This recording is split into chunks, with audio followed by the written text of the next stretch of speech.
자, 계속해서요. 세 번째 하나님의 나라. 세 번째는요.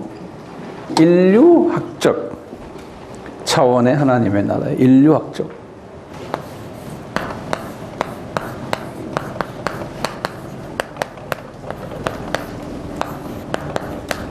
인류학적 차원의 하나님의 나라예요. 지금 이 하나님의 나라는 어떤 차원에서 보냐면 저 세상에도 관계되고 이 세상에도 똑같이 관계되는데 우리 눈에는 이 세상만 이게 이제 이 부분이 보이기 시작하고 우리가 사람이기 때문에 제가 이런 무슨 말 하냐면 이 하나님의 나라는 두 가지 사람들이 있는 거예요. 두 가지 사람들이. 두 가지 사람이 이 세상에 있는 게 아니고 이제 나중엔 이 세상에는 없었지만 앞으로 오는 이 세상에는 또 두 가지 사람이 있는 거예요. 신기하게 해요. 그래서 지금 여기 보면 이 세상, 지금 우리 살고 있는 이 세상을 먼저 보면 그 다음에 저 세상을 또 보면요. 어떤 사람이 있냐면 하나님의 자녀가 있고요. 하나님의 자녀가 있고 그 다음엔 누구 자녀예요? 이 사탄의 자녀가 있는 거예요. 이렇게 두 가지 사람이 이 세상에 있어요. 하나님 나라에 있어요.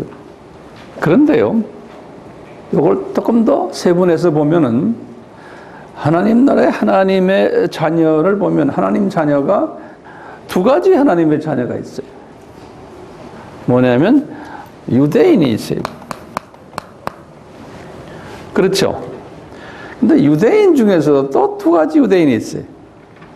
요 유대인은 뭐냐면 영의 눈을 뜨고서 예수님이 누군지를 알아보는 유대인이 있어요. 다시 말하면 영의 눈이 뜨여서 눈 뜨인 유대인이에요. 그래서 예수님을 알아보는, 예수님이 영접하는 유대인이 있어요. 이건 소수의 유대인이에요. 1세기 때부터 보면요. 그리고는 눈이 감긴 유대인이 있어요. 하나님의 자녀인데. 그 다음에 이방인이 하나님의 자녀가 있어요. 이방인의 하나님의 자녀인데 이방인 하나님의 자녀도 세 가지로 구분이 돼요. 어떻게 구분돼요? 뭐 여러 가지로 구분돼요. 예컨대 자유인이 있어요. 자유인은 뭐냐면 주인이 없는 사람이에요. 하나님의 자녀인데 주인이 누굽니까? 예수님. 예수님이 주인인데 주인 없이 행동하는 사람들. 예수님 때문에 하나님의 자녀는 됐지만 제멋대로 사는 사람이에요.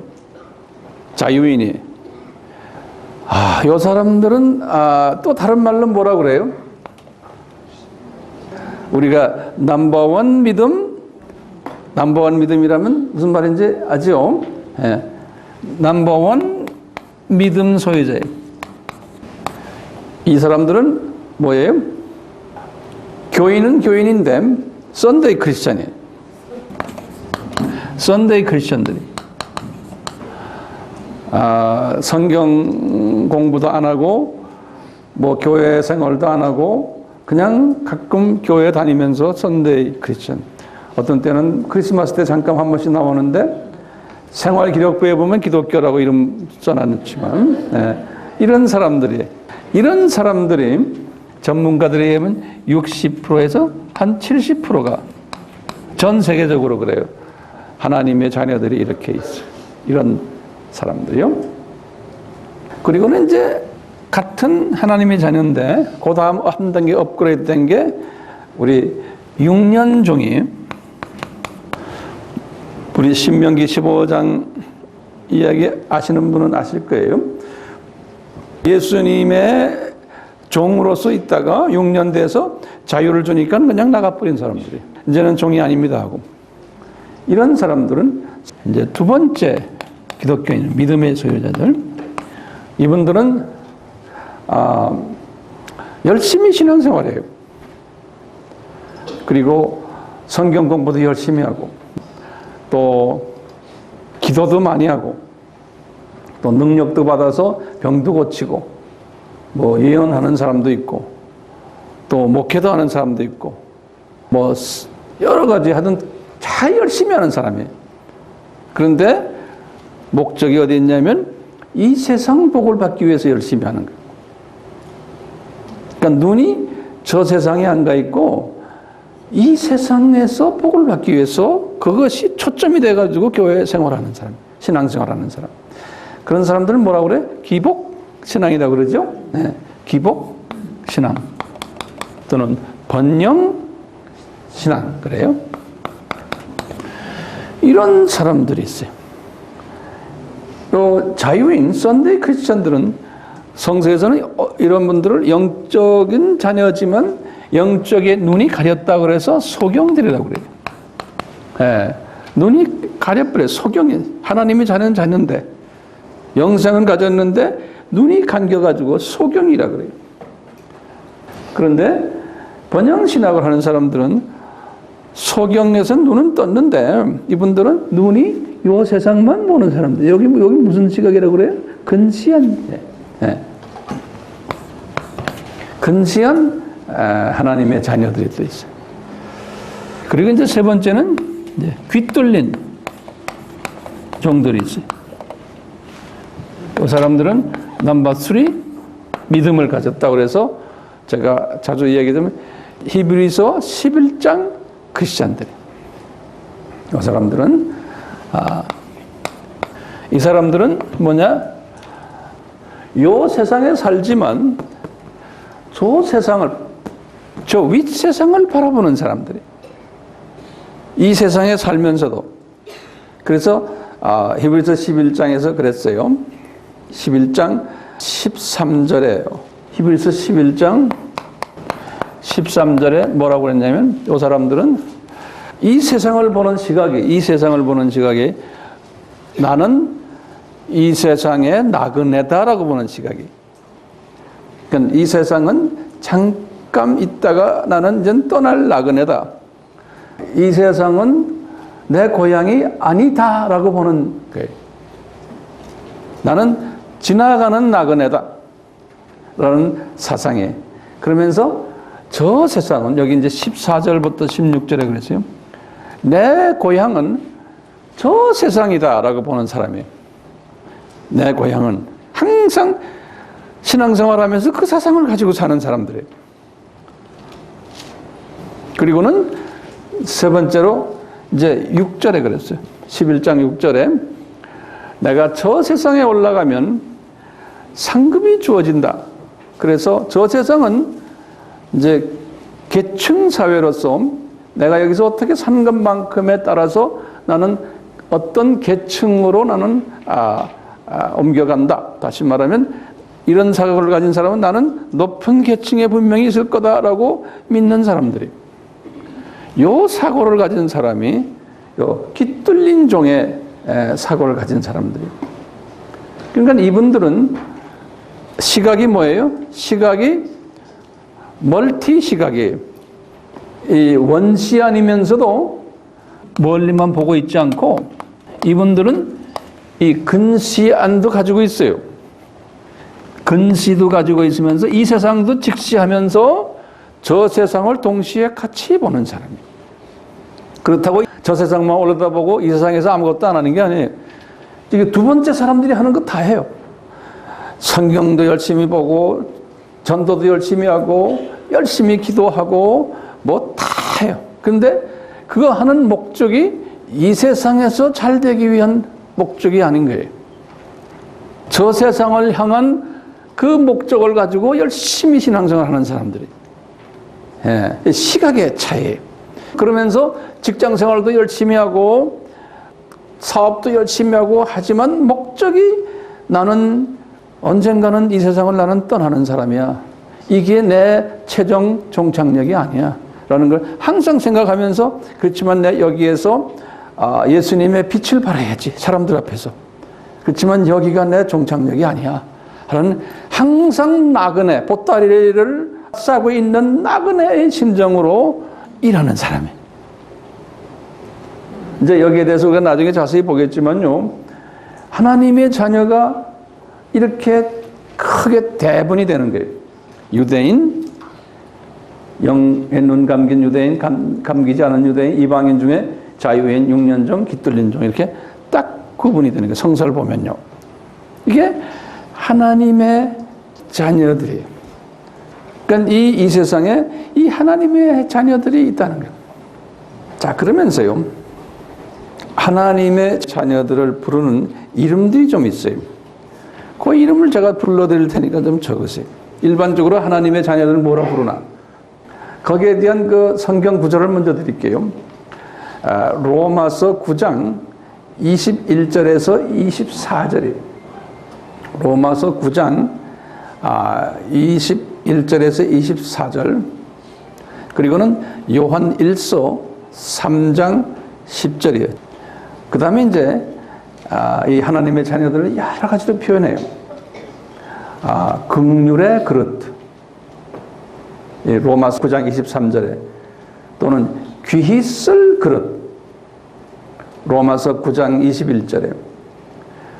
또 하나님의 백성. 사도행전 18장 10절에. 또 신령한 자. 고린도전서 2장 15절에. 또 이 사도 요한이 표현한 걸 좀 몇 개를 봅시다. 하나님의 자녀, 그래요. 요한복음 1장 12절, 요한 1서 3장 10절. 하나님의 자녀. 또는 예수 믿는 자, 예수님을 믿는 자.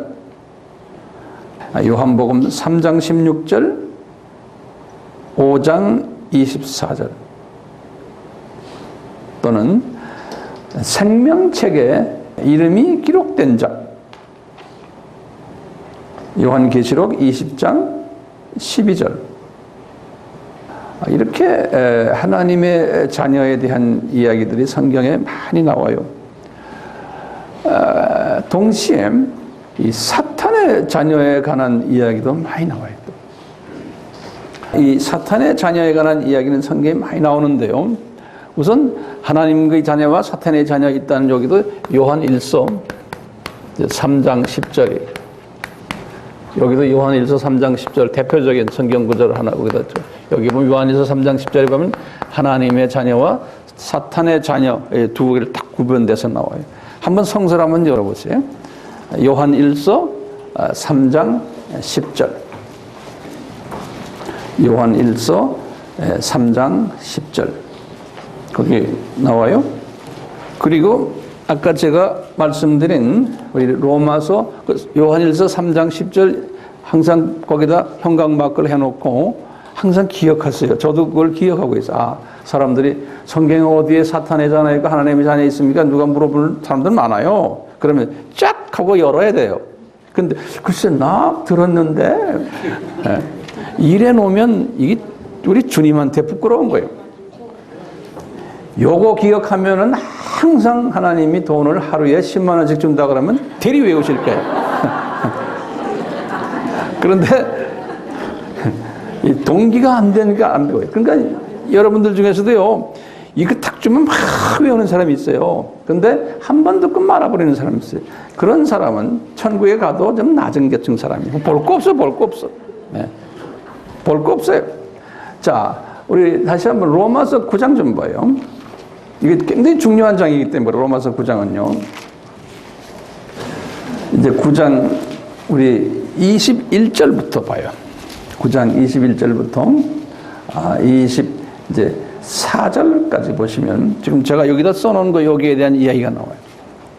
자, 보세요. 21절입니다. 우리 잘 아는 말이에요. 토기장이가 거기다 줄을 거는 토기장이가 누굽니까? 예수님이 토기장이가 진흙 한 덩어리로 하나는 귀히 쓸 그릇, 거기다 줄을 딱 꺼놨어요. 이 귀히 쓸 그릇은 누굽니까? 하나님의 자녀예요. 지금 이거예요. 하나님의 자녀, 여기 하나님의 자녀, 귀히 쓸 그릇. 귀히 쓸 것을, 하나는 천히 쓸 그릇을, 그럼 어디예요? 천히 쓸 그릇은? 여기에, 여기. 천히 쓸 그릇이에요. 천히 쓸 그릇. 여기는 귀히 쓸 그릇. 진흙 가지고 그렇게 만드신다는 거예요. 진흙 가지고요. 하나는 천히 쓸 그릇을 만드는 권이 없겠느냐? 그러니까 권에다가 크게 동그라미 쳐 성경에. 이 토기장이가 그 권한이 있죠? 그렇죠? 그래서 이제 여기서 이제 하나님이 그 권한이 있다는 거예요. 이건 뭐냐면 이게 신학적으로 여기서 뭐라 말하냐면 주권이라고 그러는 거예요. 하나님의 주권. 그래서 그 동그라미를 크게 쳐놓고 성서에도 그래서 하나님의 주권이다. 그랬으면서 거기 관계되는 성경 구절 또 하나 좀 적어 놓으세요. 그 옆에다 그냥 적어 놓으세요. 마태복음 20장 15절에 한번 마태복음 20장 15절에 그 옆에 같이 적어 놓군요. 이게 무슨 말인가 보세요. 하나님의 주권에 관한 말. 마태복음 20장 15절에 마태복음 20장 15절에 예수님이 쉬운 말로 이렇게 말했어요.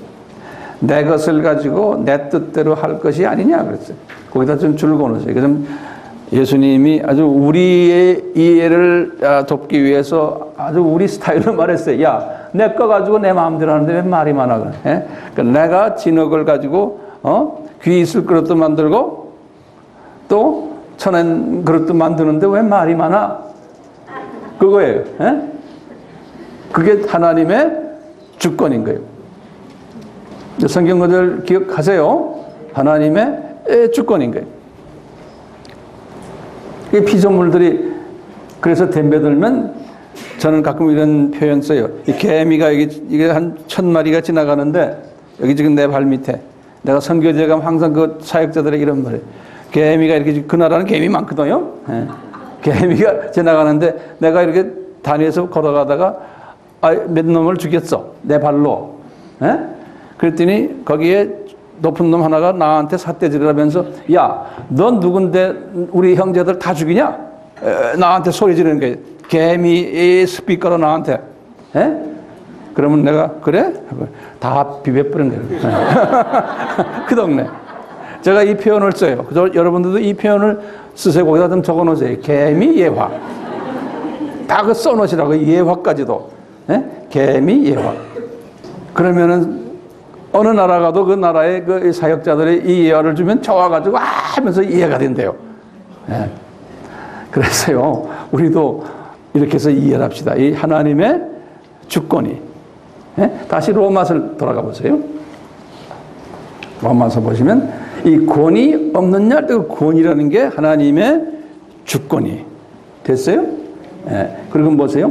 만일 하나님이 그 진노를 보이시고 그 능력을 알게 하고자 해서 멸하기로 준비된 진노의 그릇이라는 말을 딱 써. 거기다 써. 진노의 그릇이. 이건 사탄의 자녀들이에요. 멸하기로 준비한 자녀들이에요. 예. 사탄의 자녀들, 진노의 그릇을 오래 참으심으로 간용하시 그들을 이 세상에서 살게 하신다는데 또 영광받기로 예비하신 긍휼의 그릇, 똑같이 아까 귀히 쓸 그릇을 긍휼의 그릇이라 그래요. 예. 이 긍휼의 그릇에 대하여 그 영광의 부여함을 알고자 하셨는데 이 긍휼의 그릇은 우리란 게 누구예요? 지금 바울이 말하는 거예요. 지금 이 9장은 유대인 이야기거든요. 우리가 긍휼의 그릇인데 거기 그 다음에 중요한 게 뿐만 아니라 이방인 중에서도 부르신 자도 있다는 거예요. 긍휼의 그릇이. 그러니까 뭐예요? 이 긍휼의 그릇이 유대인에게도 있고 이방인에게도 있다는 거예요. 그러니까 두 가지의 하나님의 자녀들이 있다는 거예요. 근데 나중에 자세히 보면 이게 또 구분이 돼. 유대인은 유대인대로 구분되고, 이제 우리 1월 초에 되면 제가 이제 로마서 9장, 10장, 11장을 이제 강해를 할 텐데요. 거기에 자세하게 제가 이제 설명할 거예요. 자, 사탄의 자녀를 다시 봐요. 그래서 이제 이 사탄의 자녀를 이렇게 하나님이 하나님의 주권에 의해서 이제 만드신 거예요. 그런데 이 사탄의 자녀를 성서에서는요, 예수님, 바울, 요한, 베드로, 유다 이런 분들이 아주 사탄의 자녀를 여러 가지로 표현했어요. 그래서 그 표현한 것을 제가 여러분들에게 제공해 드리려고 해요. 준비됐어요? 예. 자, 예수님의 표현, 사탄의 자녀에 대한 지옥 자식이다 그랬어요. 마태복음 23장 15절에 또 예수님이 말하기를 가라지들이다 그랬어요. 마태복음 13장 25절에 그 다음에 못된 물고기들이다 그랬어요. 못된 물고기들이다. 우리가 사람 낚는 어부들 아니에요? 근데 어부가 고기를 그물로 쳤는데 보니까 먹을 만한 좋은 물고기는 크리스찬들이, 근데 못된 물고기는 잡아서 예수님이 저 불못에 던져버려라 그런 게 있어요. 못된 물고기다. 마태복음 13장 47절에. 자, 그 다음에 바울의 표현을 좀 봅시다. 바울이 뭐라고 그랬나요? 아까 보인 천이 쓸 그릇이다 그랬어요.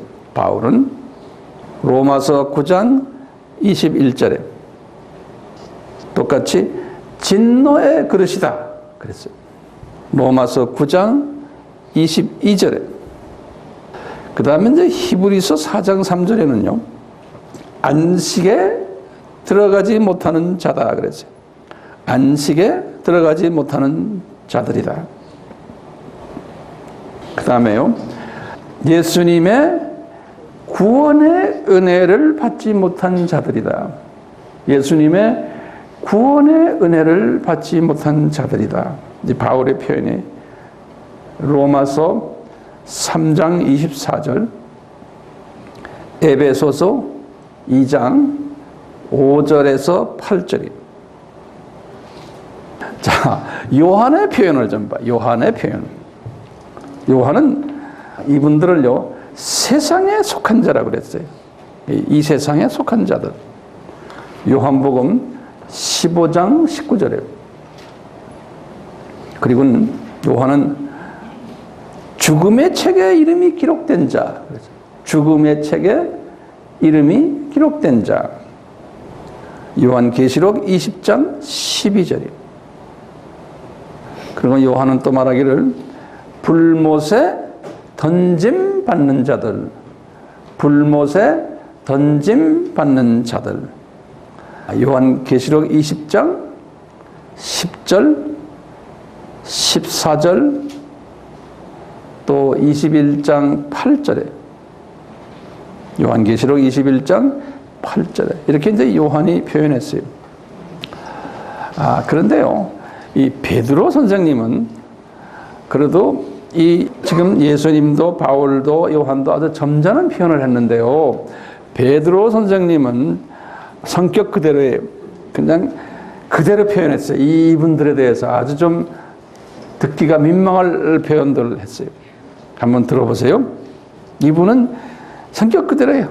그냥 이런 말 했어요. 이성 없는 짐승들아 그랬어요. 이성 없는 짐승이라는 거예요. 베드로후서 2장 12절. 그 다음에 우리 베드로는 또 뭐라 말한지 아세요? 개와 돼지다 그래서. 개와 돼지. 직설적으로. 베드로후서 2장 22절에 또요, 멸망의 종들이다 그랬어요. 베드로후서 2장 19절에 또 저주의 자식들이다. 다 기분 나쁜 이야기들이에요. 베드로후서 2장 14절에 베드로 전후서에 나오는 이런 것들 보면은 특히 베드로후서예요. 예수 안 믿는 사람들이 이번 편지를 읽으면은 정말 너무나 모욕스럽게 느낄 거예요. 여러분들도 그렇게 생각되죠? 미안할 정도로요. 그런데 가끔 예수님은 다 바울처럼 좀 그래도 좀 중화시켜서 표현하는 분도 있고 일부러 주님이 그렇게 다 이런 사람들 그렇게 사용하시는 거예요. 표현을 그렇게. 그런데 아주 베드로 선생님은 그냥 직설적 표현하도록 또 그렇게 인도하신 거예요. 그분이 성인이에요, 베드로도요. 그렇죠? 네. 성 베드로예요. 근데 성 베드로가 이렇게 이런 표현을 하는 거예요. 그 다음에 좀 유다의 표현을 좀 유다는 누구예요? 예수님의 동생이죠. 근데 이 유다도 표현이 별로 좋지 않아요. 이성 없는 짐승이라고 그랬어요. 유다서 10절이에요. 유다서는 한 장밖에 없거든요. 네. 그러니까요. 성서를 이렇게 들여다보면요. 이런 부분들이 있는 것을요. 소위 인본주의적인 사람들, 거기다 좀 적어 놓으세요. 인본주의적인 크리스찬들 또는 인권 운동하는 크리스찬들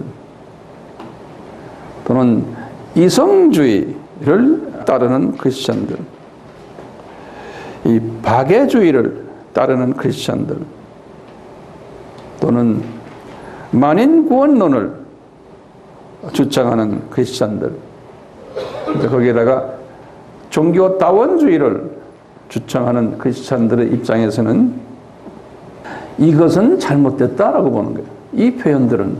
그리고 모든 사람이 다 구원받는데 이렇게 둘로 딱 갈라놓고 한쪽을 나쁘게 이야기하는 것은 그 이원론적인 잘못된 사고방식이라고 보는 거예요. 그래서 이제 이분들이 저희 성서 비평을 하는 거예요. 그리고 성서 고등 비평이란 말 쓰거든요. 그 성서 고등 비평.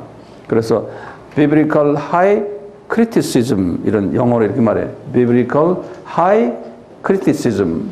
성서 고등 비평을 하면서 하나님은 사랑이신데 왜 이런 무자비한 표현을 하실까? 그러니까 성경은 그 당시에 썼던 사람들의 감정을 그냥 적어 놓은 거지 그것이 하나님의 사랑이라는 측면에서는 오늘날에는 그것이 대입이 안 된다. 그러니까 우리가 성경을 한번 재평가하자. 이렇게들 이야기하면서 이 다원주의로 이제 간 거예요. 모든 종교는 같고 하나님의 자녀만이 아니고 모든 인류는 다 하나님의 자녀다라고까지 이제 발전된 것이 오늘날이에요. 그래서 오늘날 기독교의 약 한 70% 한 정도, 한 75% 정도가 WCC와 관계되는 기독교인들인데요. 이분들이 다는 아니지만 이분들의 많은 퍼센테이지가 이런 사상을 가지고 있어요. 그렇기 때문에 우리가 지금 이런 기독교를 거의 대표하는 교단들, 소위 로마 가톨릭 또는 정교회들, 그리스 정교회, 러시아 정교회, 애굽 정교회, 시리아 정교회, 아주 제일 오래된 기독교 교단들이 이런 분들도 다 다원주의, 종교 다원주의 쪽으로 지금 가고 있고 이 지금 사탄의 자녀의 그 존재 자체를 인정 안 하려고 하는. 그러니까 모든 사람은 다 하나님의 자녀다라고까지 성서를 재해석하는 그것이 오늘날 기독교의 대세예요. 대세니까요. 이런 대세에 끌려가지 않는 성서만 들여다보고 성서에 나오는 이 두 개를 구별을 하는 이러한 사상을 가진 사람들은 핍박을 받고 있는 세대가 지금 오늘날 세대예요.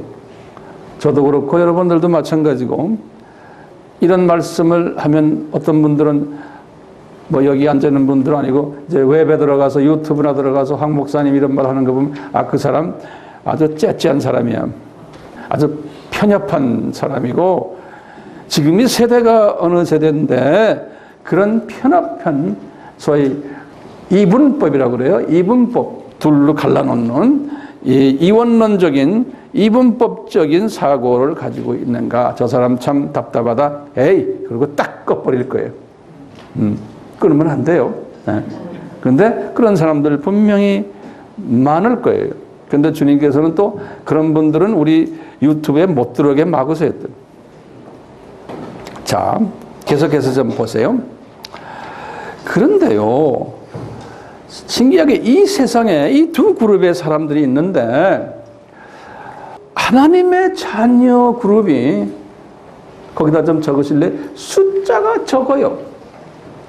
숫자가 적고 사탄의 자녀가 숫자가 훨씬 많아요. 그리고 하나님의 자녀는 힘이 없는 사람들로 역사 속에서 우리에게 표출됐어요. 그리고는 마귀의 자녀들이 강한 그룹으로, 그래서 정치 파워도 이분들이 다 가지고 있고, 경제 파워도 이분들이 다 가지고 있고, 문화 파워도 다, 어떤 모든 사회의 코너마다 영향을 주는 이 파워는 다 사탄의 자녀들이 다 가지고 있는 거예요. 이것을 또 성서에서 우리에게 또 보여주시는 거예요. 이스라엘의 역사를 통해서. 이제 이스라엘의 역사를 봐도요, 이스라엘 사람들은 구약에서 하나님의 선택된 하나님의 자녀로 예표로 보여주는 거 아닙니까? 근데 그 하나님의 자녀가 이스라엘 사람들이 비하나님의 자녀들이니 이 사탄의 자녀들이, 이스라엘이 있으면 그 주변 나라들이 애굽이니 시리아니 요르단이니 레바논이니 터키니 이란 이라크니 사우디아라비아니 이 모든 이 나라들을 사탄의 자녀들로 예표로 보여주는 거예요. 그래가지고요, 이 자녀들이, 특히 애굽이 그 중에 대표적인 게, 이 자녀들이 이스라엘 사람들을 정복하고 노예화시키고 괴롭히는 이야기가 구약의 이야기예요.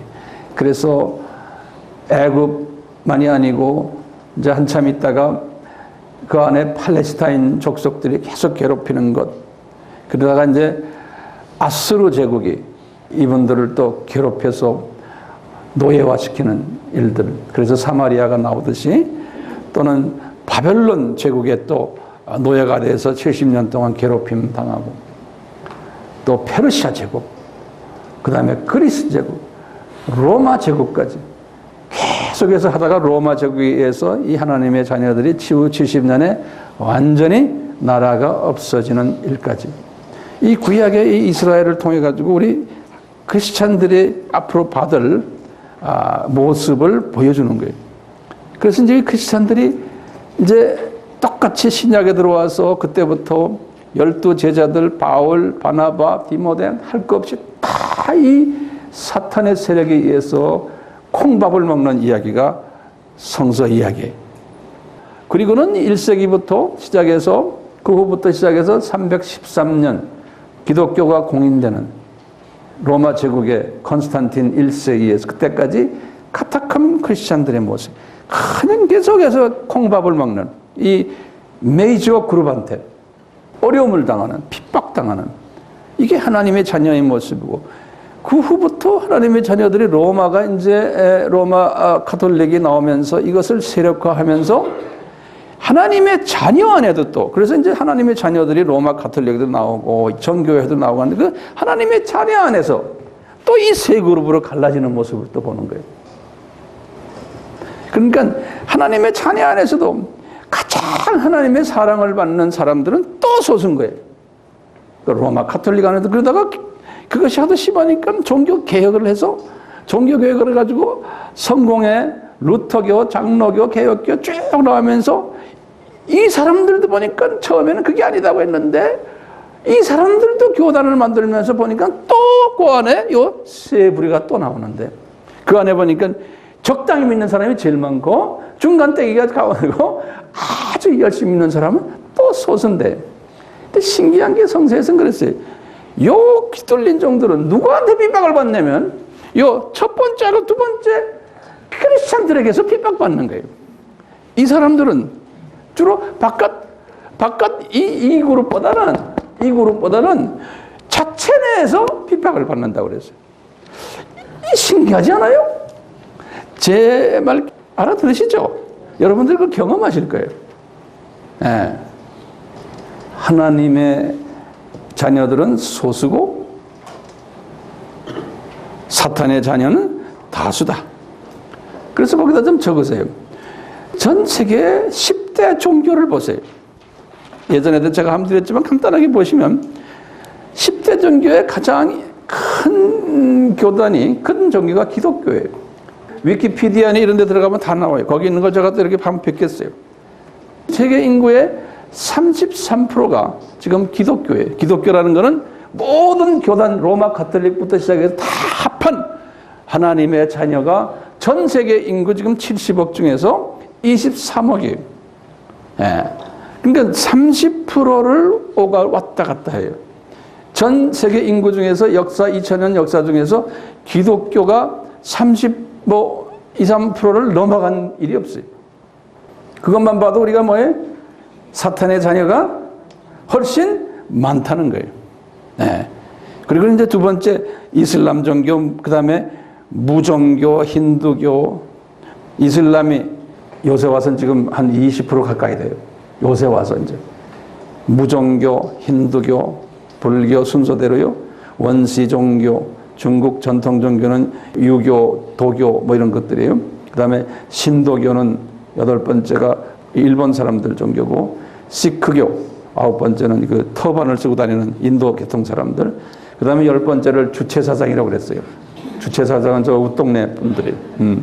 이렇게 해서 위키피디아 보니까 이렇게 딱 10개의 종교가 순서대로 나와요. 제가 다시 불러드릴까요?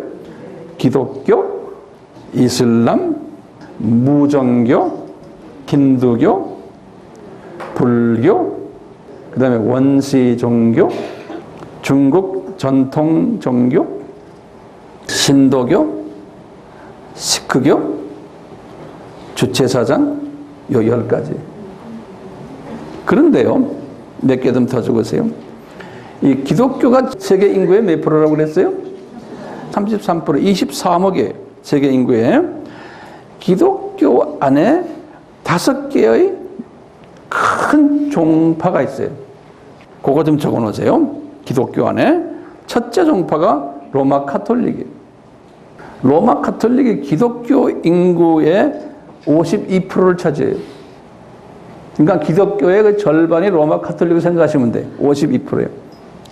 그 23억에 52%인 거예요. 그리고는 두 번째로 큰 교단이 개신교예요. 개신교가 30%예요. 전 기독교인의. 근데 거기다 좀 적으세요. 이 30% 개신교를 또 세분해 보는 거예요. 이 개신교 세분합니다. 개신교 안에 가장 큰 교단이 펜테코스탈이에요. 저희 오순절 계통이. 그게 20%예요. 개신교 안에서 20%예요. 그리고는 개신교 안에서 두 번째로 큰 개신교 교단이 침례교예요. 14%예요. 그 다음에 세 번째 개신교가 교파가 없는, 그걸 뭐라고 그래? 독립교단이에요. 독립교단이 12%예요. 네 번째가 루터교단이에요. 11%예요. 다섯 번째 큰 게 감리교예요. 10%예요. 개신교에서 여섯 번째로 큰 교단이 장로교예요. 6%예요. 개신교 안에서 일곱 번째로 큰 교단이 개혁교단이라고 그래요. 개혁교단은 칼빈이 만든 교단이에요. 이것이 4%예요. 자, 그러니까요. 기독교에서 가장 큰 교단이 뭐였어요? 가톨릭이 52%. 두 번째로 큰 교단이 뭐예요? 개신교예요. 개신교가 몇 프로라고 그랬어요? 30%예요.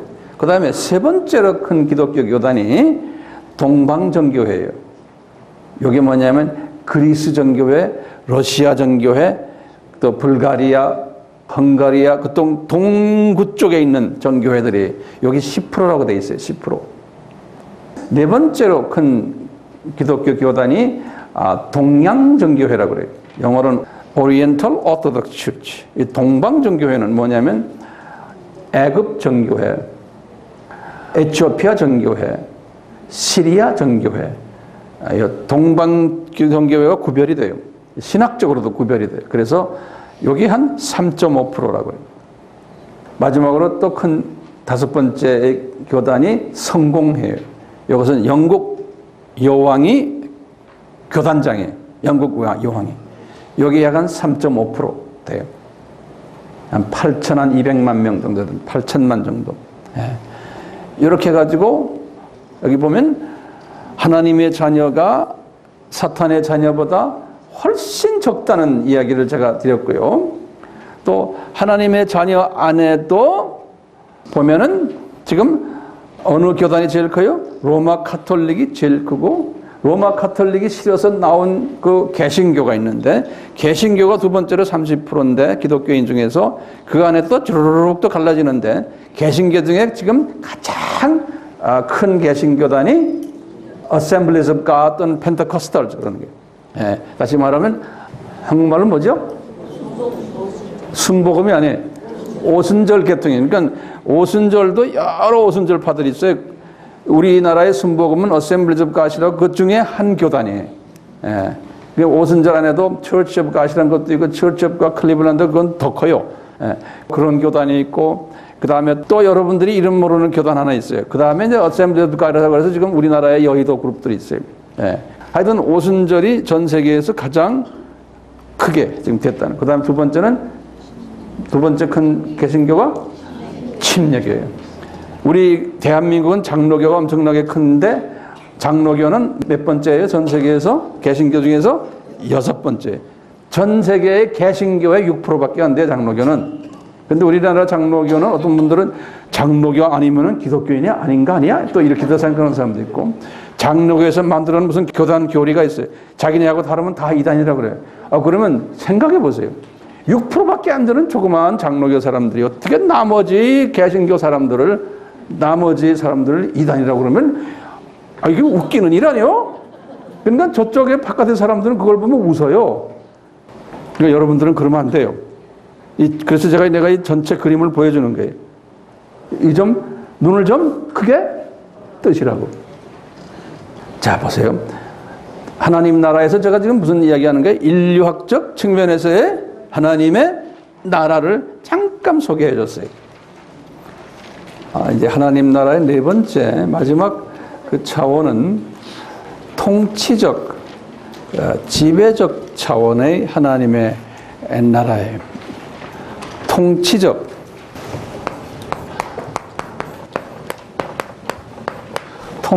지배적 차원의 하나님의 나라예요.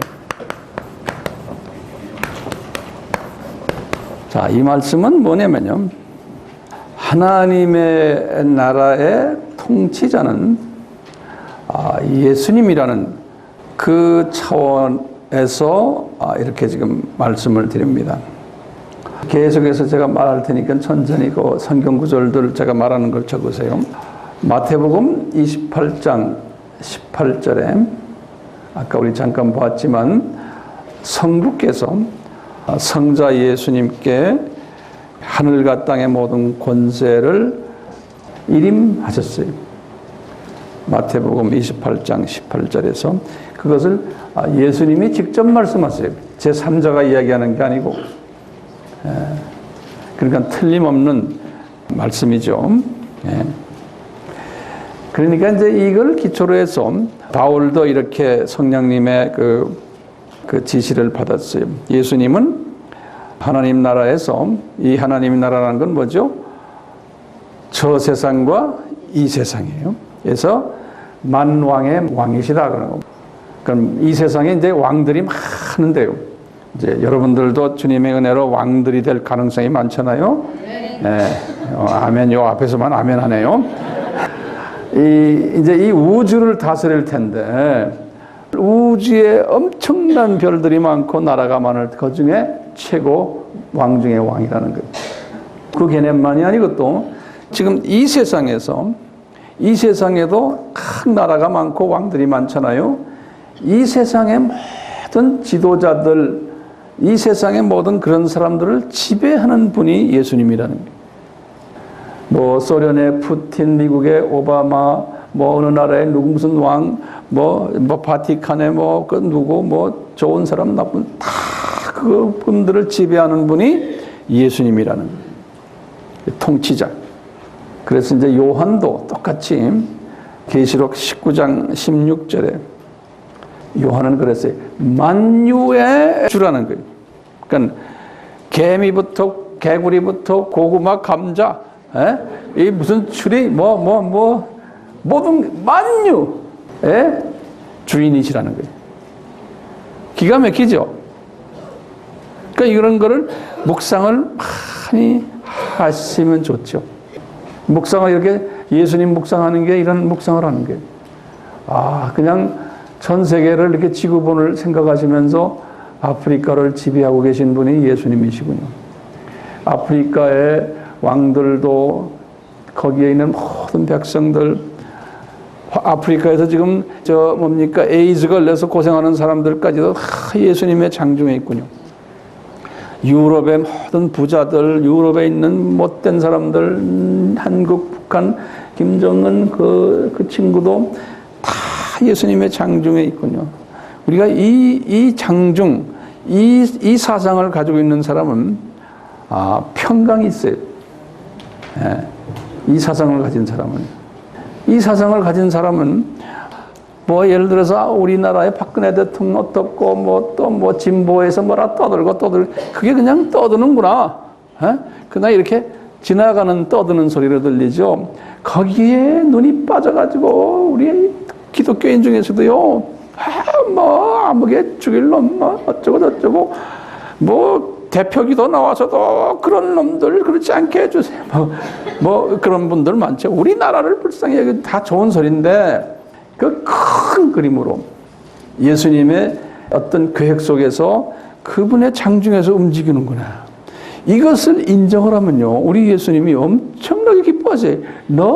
내가 만유의 중거를 너 인정하는구나.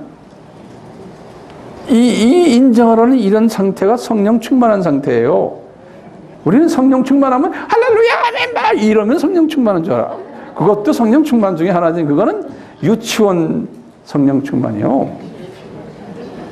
그거 하지 말아라는 게 아니에요. 그것만 가지고 하면 그건 기독교의 요만한 유치원적인 기독교예요. 이 예수님의 이 엄청난 크심을 내가 묵상하며 인정하고 할 때 내가 모든 사람을 안아줄 수 있어요. 그리고는 바울이 이런 고백을 했어요. 고린도전서 15장 27절에서요. 만물이 예수님의 발 아래에 있다는 거예요. 이분이 그걸 보신 거예요. 그러니까 개미부터 시작을 해서 저는 개미 이야기 좋아하죠. 별난 아메바부터 동물 무슨 호랑이 토끼리 할 거 없이 소나무 참나무 무슨 모든 꽃 우리 모든 인간들 만물이 누구 발 아래 있다고요? 예수님의 발 아래 있다는 거예요. 그러니까 이제 예수님이 우주를 딱 이제 바울에게 보여주시면서 우주를 딱 이렇게 발 짚고 있는 걸 본 거예요. 그러니까 만물이 예수님의 발 아래 있구나. 이런 분이세요. 그래서 다윗도 똑같이 이것을 보고서는 시편 103편 19절에 이렇게 말했어요. 예수님이 영원히 만물을 통치하시는 분이라는 거예요.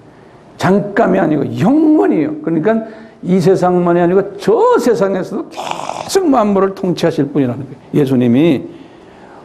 이런 예수님이 인간으로 탁배비로 태어날 때 가브리엘이 마리아에게 나타나신 거예요.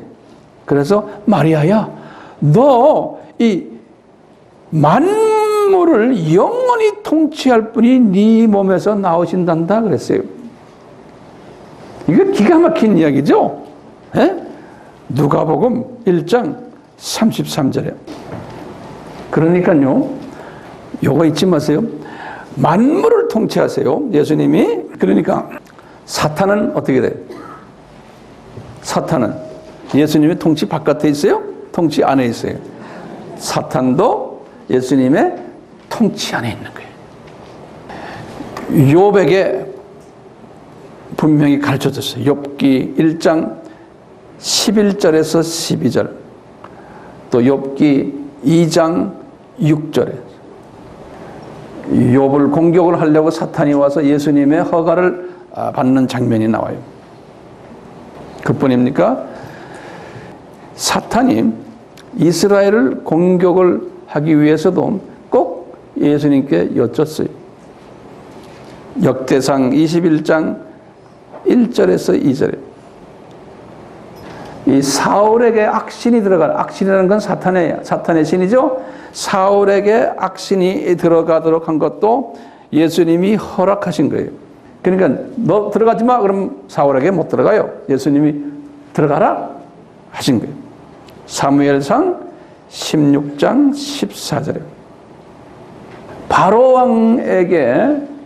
왕이 유대인들을 놔주지 않을 때도 여호와께서 바로 왕의 마음을 강팍해 하셨다고 그랬어요. 예수님이 바로의 왕을 강팍해 했다고 그랬어요. 성경에 보면 그 이야기가 많이 나와요. 출애굽기에. 제가 출애굽기에 보면 출애굽기 4장 21절, 7장 3절, 9장 12절, 10장 1절, 14장 4절, 8절, 출애굽기입니다. 20장 17절, 11장 10절 보면 여호와께서 예수님이 바로의 마음을 강팍해 하셨다는 거예요. 심지어는 우리 창세기 3장 15절의 내용을 가만히 보세요. 그러면 사탄의 후손이 여자의 후손과 싸움하도록, 공격하도록 다 계획하시고 허락하신 거예요. 네. 자, 그러면 우리가요, 지금 말을 잘 들어보세요. 우리 어제 이야기했어요. 루시퍼가 타락해가지고 이제 사탄이 됐어요. 그래서 아주 높은 이름까지 다 줬어요. 근데 왜 그놈의 사탄을 지옥에 당장 집어넣지 않았나? 다시 한번 써보세요. 노트에다가요. 왜 지옥에 당장 집어넣지 않았나? 그러면 이제 우리의 대답이 뭡니까? 하나님이 뭘 계획하셨어요? 이 7000년 이 세상에서 CEO 역할을 담당하게끔 계획하신 거예요. 누구를 훈련시키려고? 하나님의 자녀들을 무엇을 훈련시키려고요? 하나님의 자녀들에게 무엇을 훈련시키느냐? 그 목적이 있어요. 첫째는요, 하나님의 자녀들을 공격하게 하는 거예요. 그러면 공격하는 목적이 있어요. 하나님의 자녀들이 공격을 피하려면 어떻게 해야 돼요? 공격해서 이기려면 하나님의 자녀들이 뭐 해야 돼요? 하나님의 전신갑주를 입어야 돼요. 에베소서 6장 12절부터 거기 17절에 보시면, 그렇기 때문에 바울이 그러는 거예요. 우리 크리스천들아, 너희들 하나님의 전신갑주를 입어라.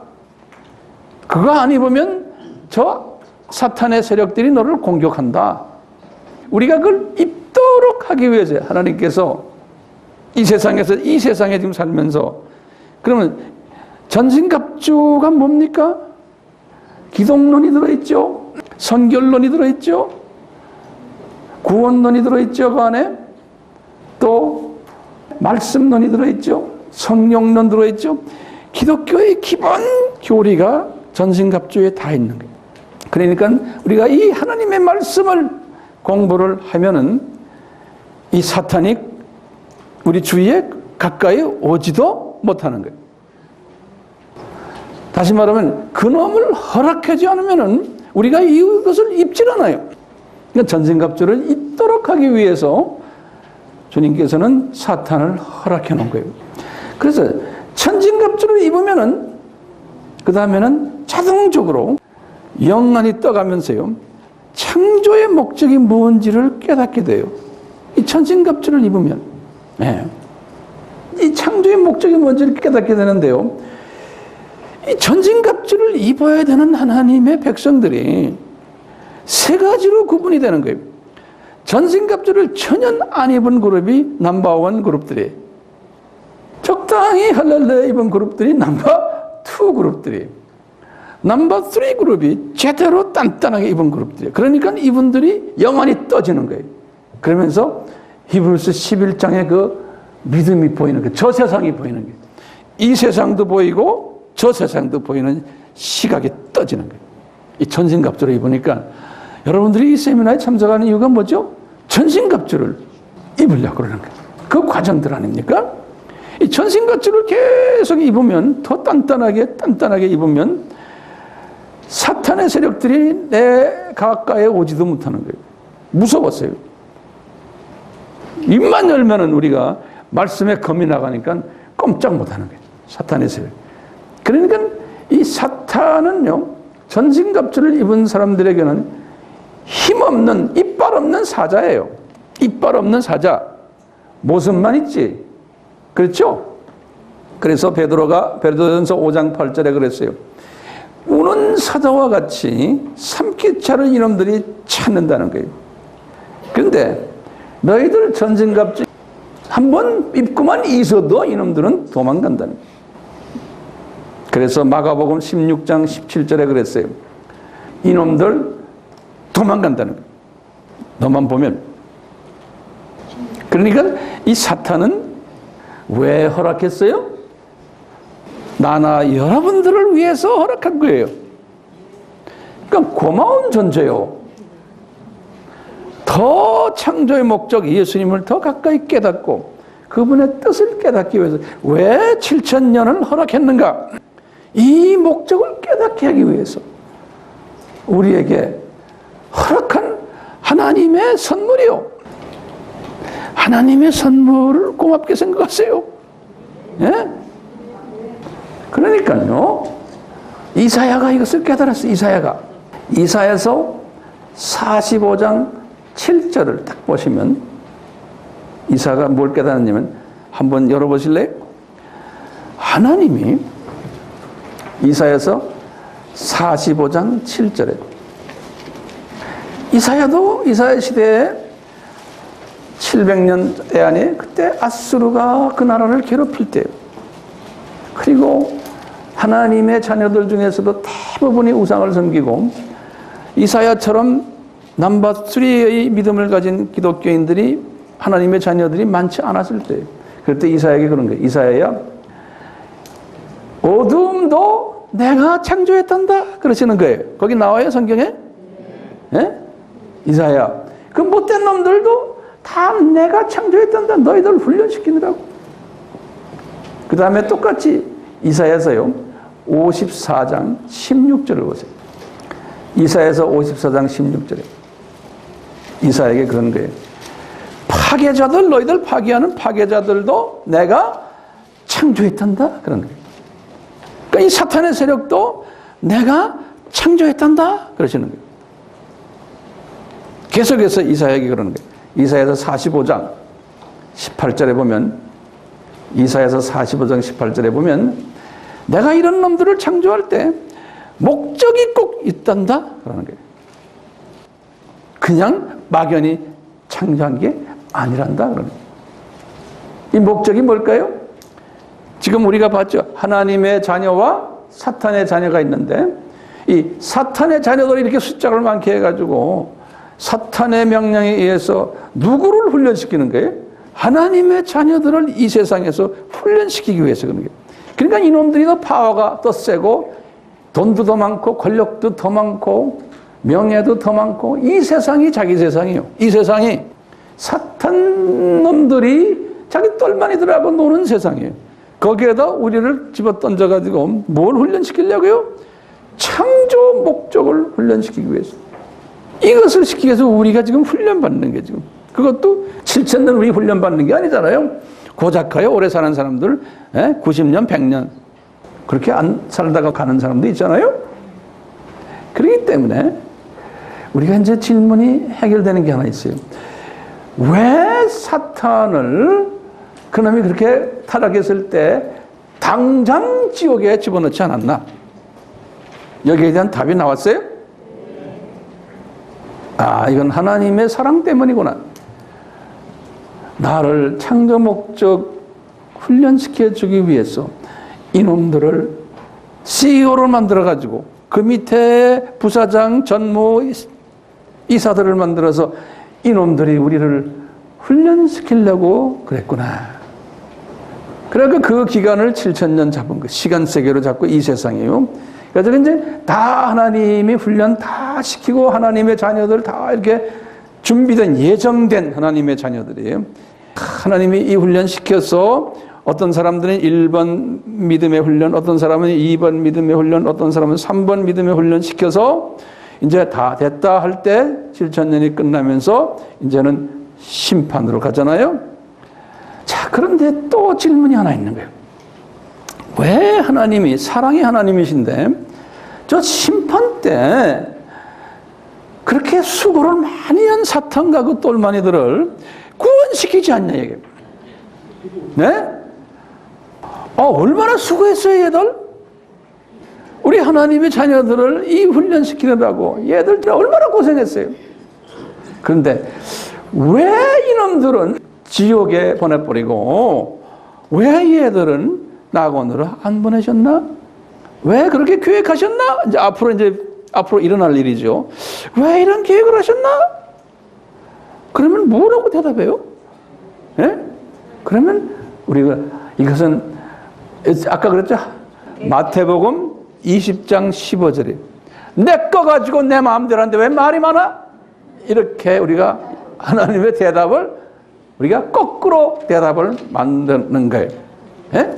그리고는 우리가 로마서 9장 19절에서부터 24절에 분명히 그랬죠. 토기장이가 자기 마음대로 귀한 그릇도 만들고 진노의 그릇도 만들고 천한 그릇 만드는 왜 말이 맞느냐? 피조물들아 이 개미야 왜 까보니 와서 발로 빡 밟아버린다? 이런 거나 마찬가지. 예? 그러니까 여기에 대해서는 우리가 하나님의 그 절대적인 주권에 대해서 여기에서는 우리가 무릎을 꿇어야 되는 거예요.